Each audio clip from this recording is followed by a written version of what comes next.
May patis. Right, so ganito kalaki yung isang tamilok. So anong gagawin natin dito? Ito ba ay huhugasan po muna? Welcome to Kalibo, Aklan. Madalas daanan lamang papuntang Boracay pero alam nyo ba na may sarili rin itong hidden gems na worth i-explore?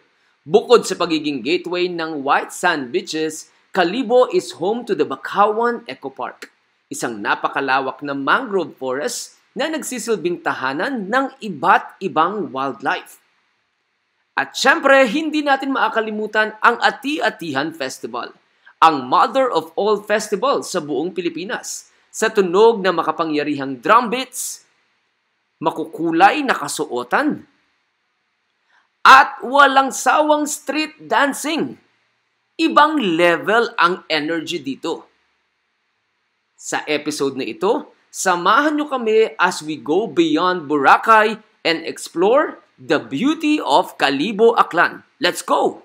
Let's go, NJTV. From the city to the sea. Fun, laughter, anarchy. Adventures waiting, just waiting and see. Let's go, NJTV. Travel, explore, live so free. Together we shine, you and me. Join the journey, it's NJTV. First stop natin, ang Bacawan Eco Park. One of Kalibo's best-kept secrets. Isa ito sa pinakamalawak at pinakasuccessful na mangrove reforestation project sa buong Pilipinas. Ang 220-hectare mangrove forest na ito ay hindi lang proteksyon laban sa bagyo at erosion, pero nagbibigay rin ng hanap buhay sa mga locals. Habang naglalakad sa 1.3 kilometer bamboo trail, sobrang presko ng hangin, tahimik at payapa, parang ibang mundo. Ang saya lang mag-relax at mag-enjoy ng nature.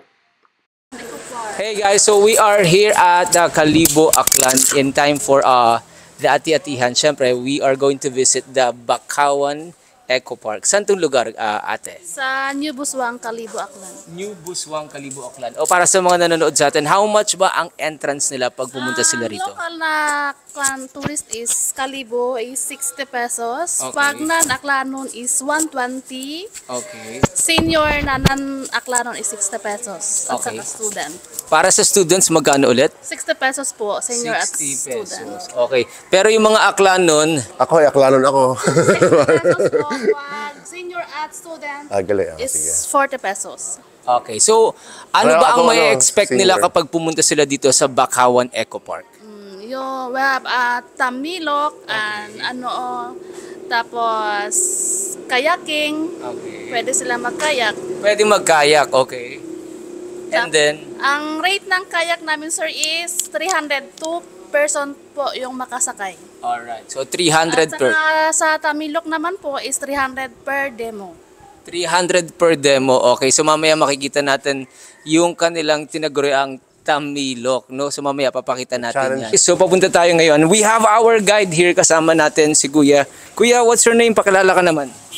Joshua. Joshua, ano yung mai-expect namin pagpunta namin dito sa Bacawan? So this Bacawan Eco Park ay 220 hectares, consists of 220 hectares ngayon. Okay. Nung beginning 50 hectares. Okay, so habang tumatagal, lumalaki ng lumalaki yung nasasakop ninyo. Yes po. Okay, meron ba kayong balak na sakupin hanggang Boracay to or ano?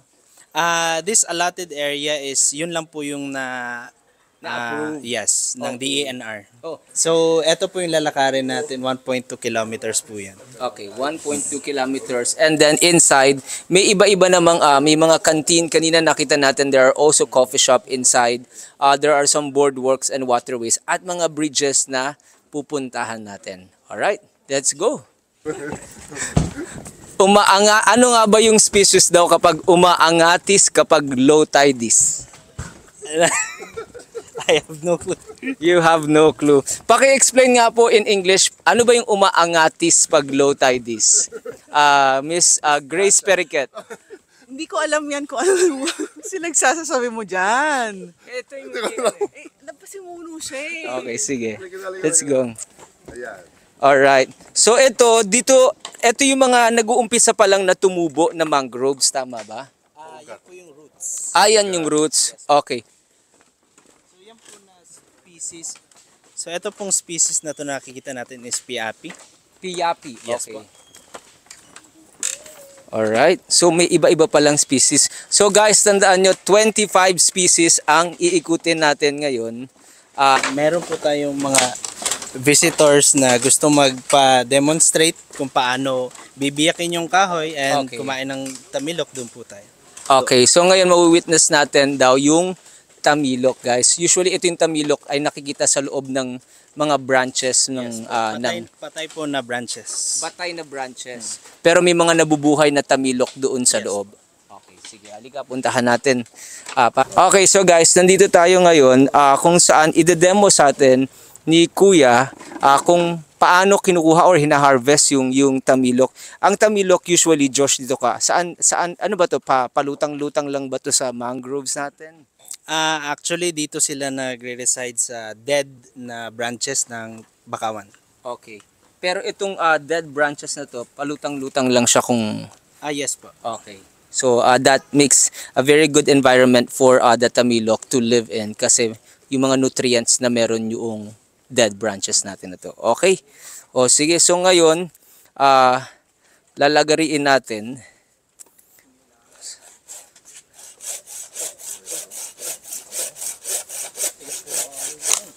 So hulaan. Okay. Paano kaya kung NJTV Boys ang palagariin natin nito? Okay, okay. So lagari lang tayo. Wala tayong insurance ngayon, look ha. So lagari at your own pace yan.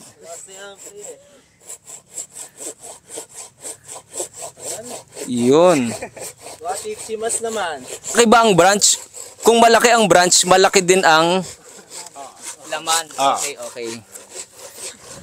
Tingnan natin dito, Ken. Tingnan natin. Ayun. So may mga butas-butas pala siya dyan na nabuo. Yung tamilok natin. So pakita natin kung so ano ba?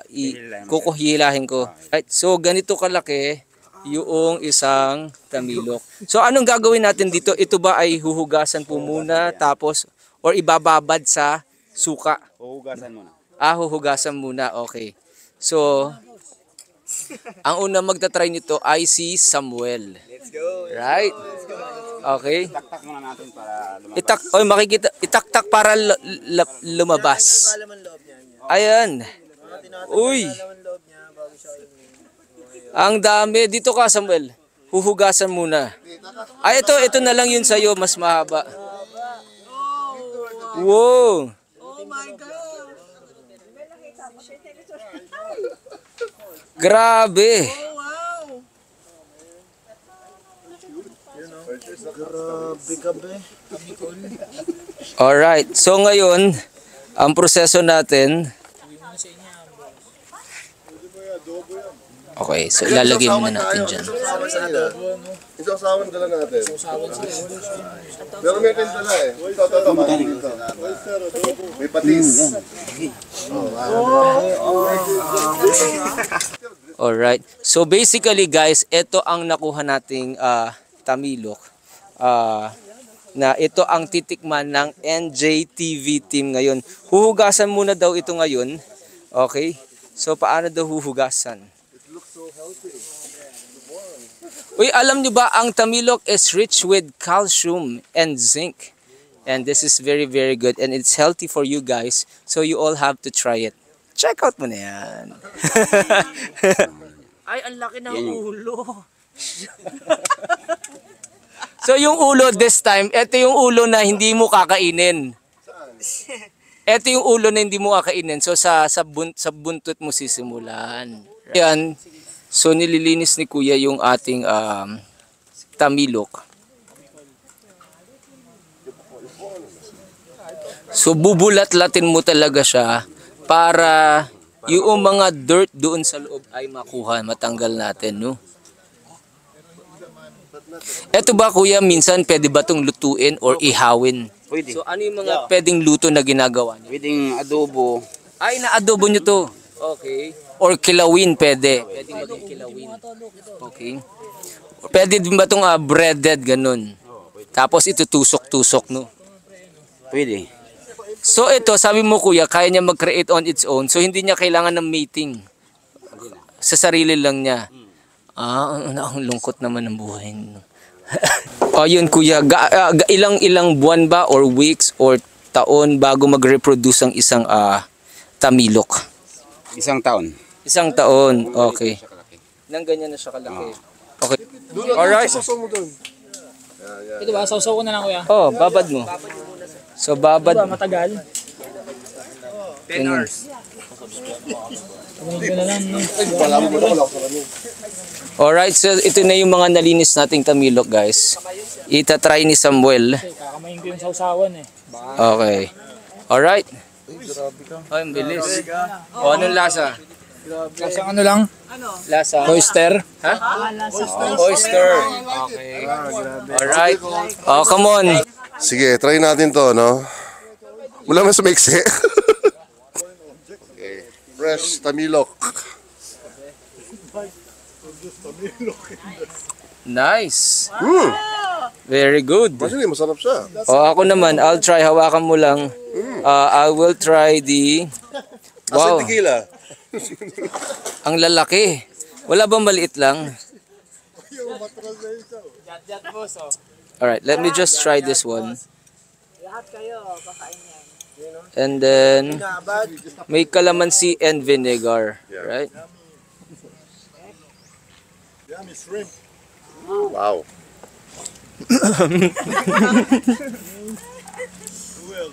Actually, it's okay siya. Manamis-namis siya na lasang oyster. Manamis-namis siya na lasang oyster. My first tamilok. First ever. Hey.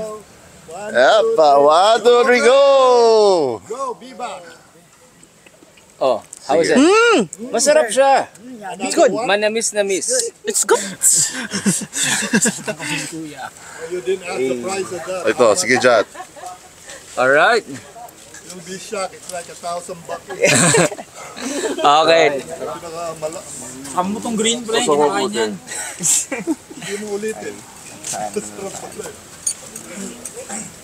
Saan natin ang matindi. Oo. Mamaya wala tayong pulutan. Sige. Okay. This part, Josh, meron tayong pwede silang magkayak dito sa parte na ito ng bakawan natin. Magkano ba yung per rate natin dito for kayak? Bali, for now, 150 per kayak and then 2 persons na yun. 150 for 2 persons na. So, silipin lang natin, Ken, saan ba yung iikutin ng kayak natin? So, ito basically, ito yung basic rate for the kayak. At ito yung, hindi ito yung kayak, syempre ito yung bangka. Ito yung kayak na gagamitin natin. And then, basically, ito yung pinaka-station natin, no, pag magkayak tayo. And ito yung maiikot noong pinaka-kayak natin. Right? So, pakita lang natin. So, ilang kilometrahe ba yung iniikot for kayak dito? It depends po sa bisita kasi pwede po tayong umikot hanggang dun sa dulo. Okay. So, paikot siya. Paikot Yes, po. tong ano, okay. Ang galing, ang ganda. Makikita po nila yung different species na mangroves and tawag dito, areas. Okay. So, ito bang tubig na ito ay ano ba to? Ilog ba ito? Parte ba ito ng dagat na naging fresh water na lamang? Halo po yun. Salt water and fresh naghahalo po dito. Okay. So, with that situation, halo yung fresh and salt water, anong klaseng species yung makikita natin dito? So, crabs, clams, and mayroon din tayong mga talaba. May mga talaba. So, meron bang parte dito na pwede kang mangisda o manguha ng crabs at saka clams? Yes po, kapag high tide, pwede din po tayong mangisda dito. Okay. So pag high tide lang. Opo. Okay. Pero yung mga crabs and clams na yan, ano ba yan? At saka mga oyster, dadamputin mo na lang ba yan? Paano ba yung proseso niyan? So bali ang ginagawa ng mga fishermen is meron silang kulungan na trap Okay. usually. And then nilalaglag nila yan overnight, meron na pong nadakip na crabs. So natatrap sila doon. Ang ganda kasi alam mo, nakakatuwa lang. No, yung tubig na meron tayo dito, napakalinis. Siguro malaking contribution din yung pagkakaroon ng mga mangroves in filtering yung maaaring maging dumi, no? Tama ba? Yes po, yung mangrove na species na kahoy is 5 times more na magfi-filter ng carbon kaysa sa regular na tree. Oh wow, so 5 times more na magfi-filter ng carbon than the regular tree. Kaya yung kinain namin kanina na tamilok, mapapatunayan nating malinis talaga siya, no? Tama ba? Yes po. Okay, kasi hindi naman manunurture yung species na yun doon kung toxic yung natin environment. Yes. Right? Nice one. So ang sarap lang dito mga ka-NJTV, no, because you get to relax around this area at napakatahimik kasi ang layo sa kaguluhan ng syudad. At the same time, you can go kayaking na usually nakikita mo lang sa palabas, sa pelikula, na may ganito pa rin. Tama ba, Ate Gracie? No? Na may ganito pa rin lugar and very clean. Ano ba to? Pwede ba maligo dyan? Naliligo ba kayo dito? Ano bang ano? Sometimes we advise na hindi maligo. Okay. Kasi medyo delikado niyo yung talaba. Okay. Baka maano din sila. Pero kapag high tide, they can dip naman din. Medyo delikado dahil sa talaba. Anong mangyayari sa talaba? Madidistract ba yung kanilang... Actually, yung mga paa natin yung masusugatan. Kasi matalim yung likod ng talaba. Okay. So, hindi advisable na mag-swimming dito. In the meantime, you just get to see, no, the serenity of the surroundings. Ang sarap lang ng lugar. And of course, in this one, pakita lang natin, you can just chill here, no, and relax at magmuni-muni. So, eto, we also have the bamboo bridge here going to the other part ng ano. So, ito ba ay kaduktong ng dagat? May pinagmumulan ito, no? Tama, no? Okay. Alright. So, ayan. So, mag-chill, mag-kayak dito for only 150 pesos. That's good for 2. Ilang oras naman sila magkakayak? Maximum 2 hours. Maximum of 2 hours. Nakarating na sila pabalik ng Iloilo. Tama? Okay? Alright. Sige. As of now, ito pong tubig is low tide pa to. Low Tataas tide. pa. So, aabot yung tubig siguro dito. Hanggang dito. So, tumataas yung tubig hanggang dito. Okay. So, lakad tayo dito, guys. Puntahan natin tong area natin. Kasi, ang galing, no? Kasi itong part na to ay nagawan nila ng paraan na mabuhay or buhayin nila itong area na to. Pakita lang natin. Papakita ko naman si Ken, ang ating cameraman dyan. Right? Look at that. Okay? Napaka-relaxing. Samuel, ano masabi mo? So annoying. So relaxing. Ano? So relaxing. So relaxing. Okay? So, there you go. Ayan, oh. Right? Ang ganda ng lugar. So mahaba pang dito, no, sa ating naikot na mangroves dito sa Bakawan natin, no. Talaga namang mag-e-enjoy ang mga tao dito. At talagang habang naglalakad kami para makuha namin ng maganda, ay paurong kaming naglalakad. But this one is part of the Sook River. At talaga namang mag-e-enjoy ang bawat isa. Imbitahan mo naman sila, Josh, ano pa ba at bakit nila dapat ito bisitahin? So, hello everyone. We invite all of you to enjoy nature's parang product para ma-enjoy natin yung creation po natin, Panginoong Diyos, na peaceful and then refreshing po sa atin lahat. Ayan, there you go, guys. Nandito yan sa New Buswang, sa Kalibo, Aklan. So kung kayo po ay magagawi dito sa Kalibo, Aklan, napakaraming turismo na maaari nating bisitahin. At kung kayo naman ay bago dumiretso ng Boracay, ay maaari nyo rin itong a very very good stopover, tama ba? Yes po. Para at least this time, you get to enjoy the nature, no? At kung ano ang maaring magawa ng mangroves? At ano nga ba ang contribution kung tayo ay bibigyan natin ng pahalaga ang kalikasan? Right? Yes po. There you go, guys. Check it out. May Facebook sila. We're going to put their Facebook fan page link here on the comment section or on the caption.